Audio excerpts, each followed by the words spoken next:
Sud Radio Conseil de famille. Bonsoir, vous écoutez Conseil de famille et vous êtes sur Sud Radio. Ce soir, nous accueillons Alexandra Marinakis qui est avocate au bureau de Paris au sein du cabinet Med Avocat. Aujourd'hui, Alexandra va répondre à la question de Jean-Luc qui nous demande comment racheter une entreprise en redressement judiciaire. Bonsoir Stéphane, merci pour votre accueil. Alors une société en redressement judiciaire, c'est une société qui connaît des difficultés et qui est sous la protection du tribunal, mais dont le redressement est encore possible. Alors commençons. À qui fait-on une offre ? Alors, le tribunal désigne un administrateur judiciaire donc, qui assiste le dirigeant et c'est donc ce professionnel qui sera destinataire de l'offre. Et alors, quand fait-on l'offre ? Il y a un processus d'appel d'offres qui est lancé, l'administrateur qui fixe le délai à l'intérieur duquel les offres devront lui être adressées. Attention, la principale contrainte réside dans le fait que le repreneur doit disposer de la trésorerie disponible suffisante. Le tribunal va souvent demander, par exemple, un chèque de 10% du montant de l'offre et les actes de cession seront signés très rapidement. Aussi important, il ne peut pas y avoir de conditions suspensives, de financement par exemple. Donc, comme si vous preniez les clés de la société tout de suite.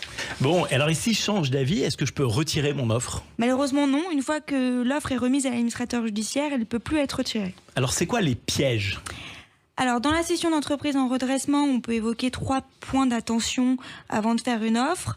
Les salariés, les contrats et le prix. Les salariés, donc, il faut bien préciser quels salariés sont repris ou non dans le cadre de l'offre. Pareil sur les contrats, il faut bien les identifier et établir une liste précise.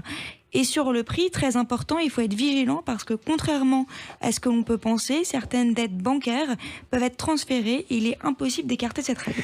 Et à quels frais supplémentaires est-ce qu'il faut s'attendre ? Alors, il faut prévoir le remboursement du dépôt de garantie du bail, le règlement des honoraires du rédacteur d'actes. Il faut également prévoir un budget pour les formalités et les droits d'enregistrement.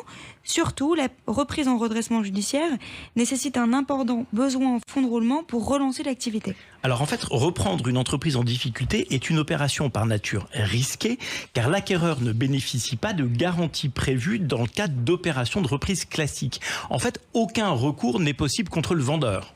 Tout à fait, c'est Stéphane. C'est pourquoi il est important de se faire assister par un ou plusieurs conseils expérimentés, experts comptables, avocats, conseils spécialisés, agences immobilières. Et j'imagine qu'il est possible de vous appeler si on souhaite reprendre une entreprise à la barre du tribunal ? Tout à fait, avec grand plaisir Stéphane. Bon, merci beaucoup Alexandra.